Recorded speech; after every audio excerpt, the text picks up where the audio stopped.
Well, I can't imagine predicting for Manchester United to win a game. You know, Why can't you join the club? obviously because I'm a Liverpool fan. Nah. Forget the association with the club. That club card agenda you want to play, forget. Let them win. And gentlemen, welcome back to another episode of the Football or Nothing podcast. My name is Ben Onibile, and we are building up to the 2024-2025 Premier League season.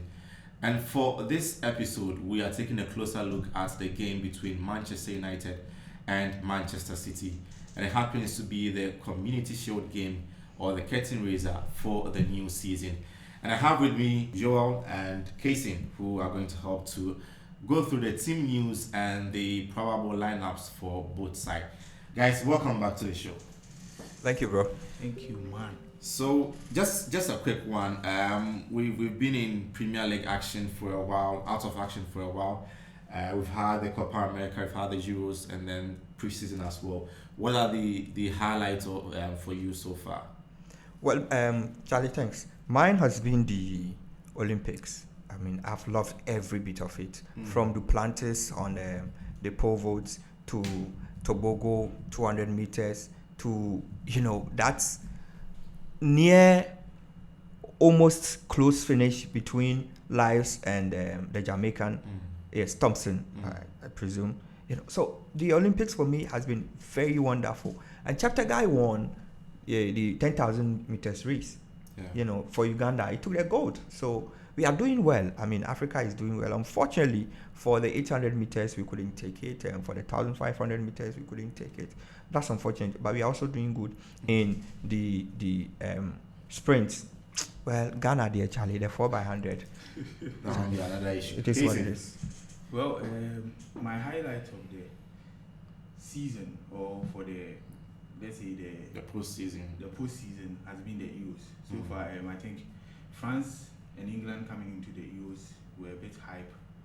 People felt that they have the team, they have everything it takes for them to win. But I think the shock of the year was Spain winning it.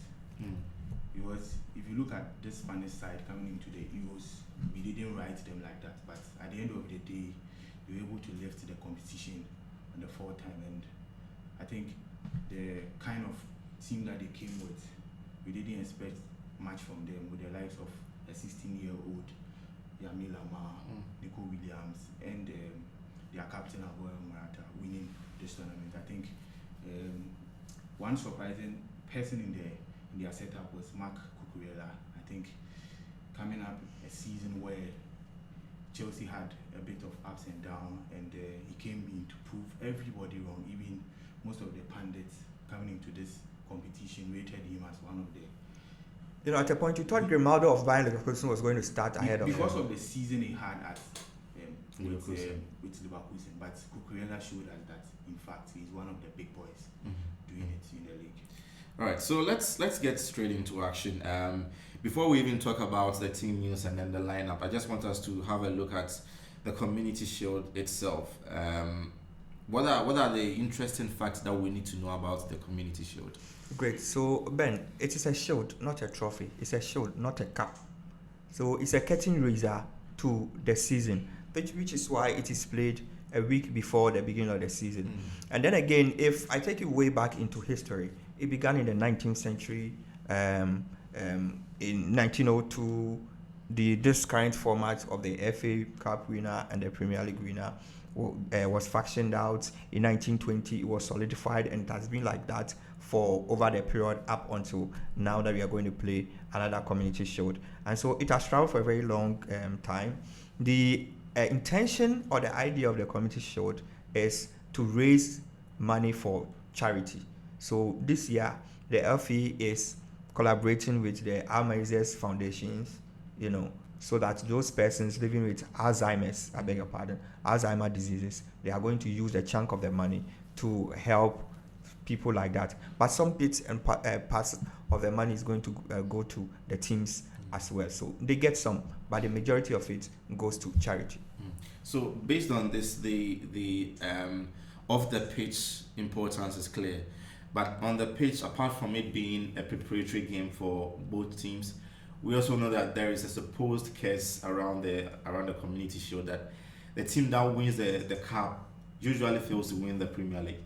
Casey, are we believing this? Well, there are a lot of statistics to back your view, even though a number of clubs has broken the record with Chelsea doing that in, I think, 2011. But I think from there, a lot of teams are fall victim to, even the two teams that are playing are fall victim to this. City have lost 3 of their last games in this Community Shield. United has been losing 4 times within Alex Ferguson time and some of their previous coaches. So I think the curse is still there. Even Arsenal, Liverpool, they are all victims to it. So I think it is there, but I don't see it happening this time around. I'm just hoping that the curse is really true. So Manchester United, you have just one job. Just one job. Allow Manchester City to win the trophy on Saturday. Just allow them. We do not want them to win the Premier League for 5 consecutive times. Please. Ten Hag, we are on our knees. Apart from you all, we are on our knees. Please. Okay. Now let's get into the team news for Manchester United. You will help us. We know that Euro, the new signing from Lille, is out. Which other players are we expecting to be out of the game tomorrow? Great. So against Liverpool at the US tour, Harry Maguire was out, didn't play so much. Against Liverpool, Johnny Evans also got pulled out. And so we're hearing news that Harry Maguire and Johnny Evans are doubtful for this very fixture. Again, Luke Shaw is also doubtful. He's been on a long injury, just came back, managed to feature in the Euros, and so he's training personally. So he's also doubtful for it. Rasmus Højlund, and every time I mention his name, I do my left right. But very good friend. Yeah, Højlund is also on injury and he's out. Tyrell Malacia, just returning from an injury, he's also out. So a host of them, are out. Yeah. And then the team news on Manchester City. Well, Ederson Morales is a minor doubt after missing out with the game with Chelsea due to some niggles. And I think he won't be risk coming into this game. So definitely Stefan Ortega will be in the sticks. And there's this young chap, Josh Walker. He's also doubtful after coming out of the game against Chelsea with hamstring.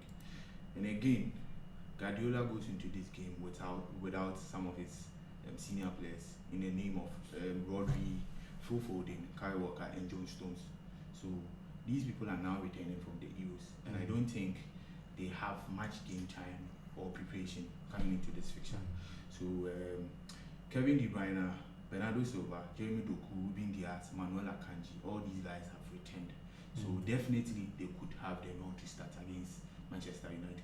Okay, so now back to you all. Based on the team news that we have, which players are likely to start for Manchester United? Great. So let me begin with the sort of system, because every system and the kind of players who can function well in the system. So Erik ten Hag is known for his 4-2-3-1 over the years.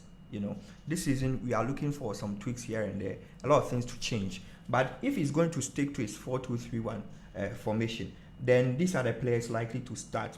Onana will be in post. He has been throughout the tour. Alessandro Martinez, the butcher, is back, so he is going to pair most likely Johnny Evans. If he doesn't pair Johnny Evans, then perhaps Harry Maguire get the nod to pair with him in the heart of defense. On the right, you get Diego Dalot there. He's very fit. He's in good form.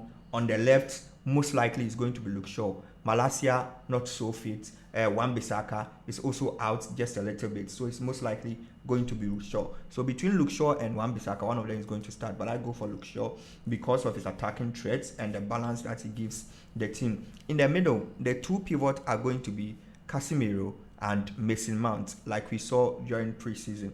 And the three are going to be anchored by Bruno Fernandes, the captain, Ahmad on the right, and Rashford on the left. And they are most likely going to be led by the new man, Zexi.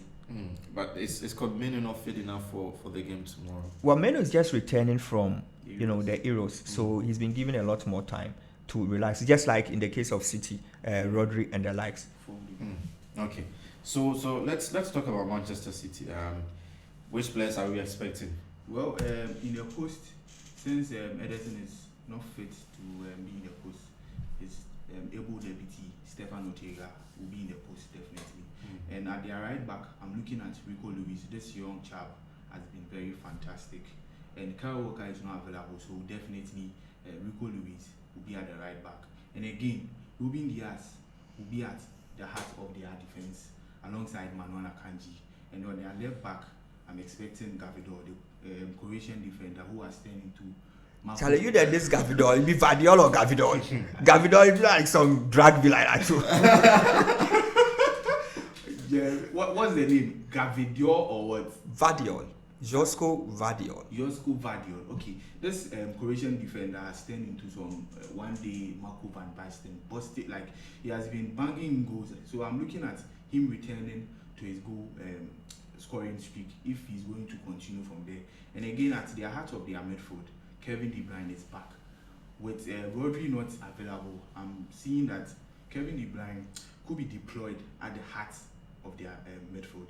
So, and alongside Matthew Kovacic, they will pair both in the middle.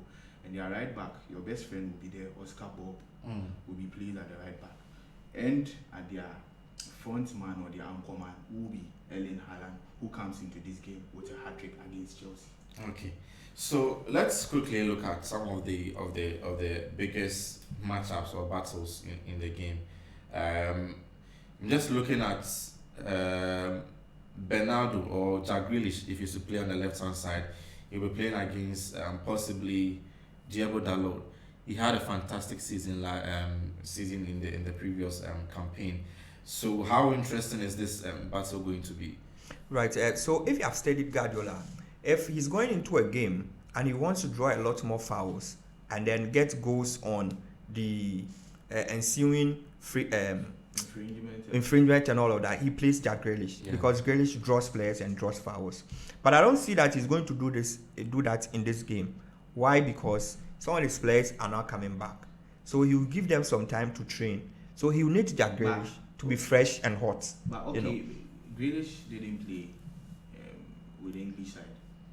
Well, yeah, he wasn't part of the Euros. Definitely he will get a nod to start. Yes. Doku is now coming. Yes, fair enough. So if Grealish plays against Dalot, I think that Dalot has proven that he's a decent defender. Last season he had a very good season. So for me, between Grealish and Dalot, I pick Dalot is going to win in that contest. Except if Grealish is able to isolate Dalot, and deal with him on the flanks. But in the absence of that, I mean, for me, Dalot's going to win. And Haaland versus Martinez. Well, we've seen both players at their former clubs, Dortmund and Ajax, and Martinez did a wonderful job in the Champions League where he had a good time limiting the effectiveness of Erling Haaland. So I'm probably seeing the same thing happening. Even though we had, since he came to the Premier League, he has had a wonderful season, banging in goals, winning the medals. So I'm not seeing how effective he's going to work if Martinez is fully fit, like we all know, because Martinez as a butcher, Charlie, will be on foul. Okay, so now let's take the prediction and then the final words before we draw the curtains down. So what's your prediction for the game? Well, I can't imagine predicting for Manchester United to win a game. Why can't you join the club? Obviously, because I'm a Liverpool fan. Nah. Forget the association with the club. That club card agenda you want to forget. Let them win so that we can enjoy. Why do you want Man United to win? Nah, City should win the thing. So okay, but make the prediction in such a way that City will win them. Of course, so City 3-1 straight ahead. Like you already said, City had just one job in this thing. They should just win. That is for and I don't see how Guardiola wouldn't want to revenge for the FA Cup final. Exactly. Guardiola needs to revenge this. Guardiola, you need to revenge this. Just win, okay? Just win. 2 bodies. Yeah. Casey, your scoreline. We've already said it. City has only one job in this. They should just lash United. That is all. 4-0. Stamped. Okay, so thank you so much for watching today's episode. We'll be back with a big preview of the new season. My name is Ben Onibele and I was here with Huel and Casey. Please make sure to subscribe to the YouTube channel and to like the video as well. Stay safe.